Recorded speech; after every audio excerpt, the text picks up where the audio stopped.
Hello, मी दौऱ्यावर निघणार आहे. हा अण्णा नमस्कार अण्णा, बोला ना. 25 पासून दौऱ्यावर निघणार आहे. मला तुमची मदत पाहिजे. औरंगाबाद, जालना, हिंगोली, नांदेड. बिलकुल अण्णा, आमचं दैवत आहात तुम्ही. दैवत नको म्हणू, मी फार छोटा माणूस आहे, गरीब माणूस. नाही, तुम्ही मंत्री असताना मला इतकं सहकार्य केलंय. आमचं डिस्कशन पण झालं यशवंतरावचं माझं. आम्ही फोन पण सुरू केलेत. आणि सरकार येऊ दे ना, मी मंत्री होतो आणि तुला बी आमदार करतो. आभारी आहे.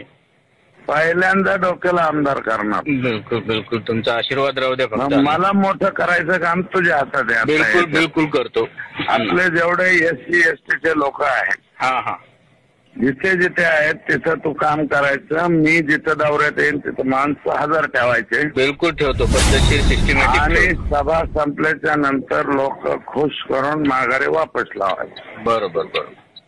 ओके, बिलकुल अण्णा.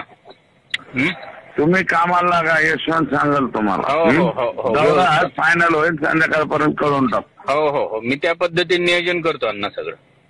येस, माझा डोक्यात करू शकतो हे मला माहित आहे.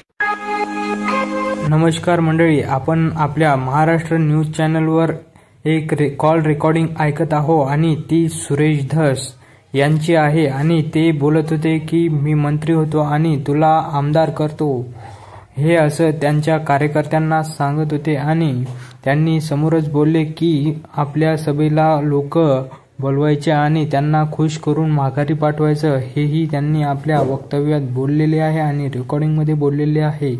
तर ते बघू शकता आपले सुरेश धस हे कशा प्रकारे आपल्या कार्यकर्त्यांना प्रोत्साहन देतात. धन्यवाद मित्र.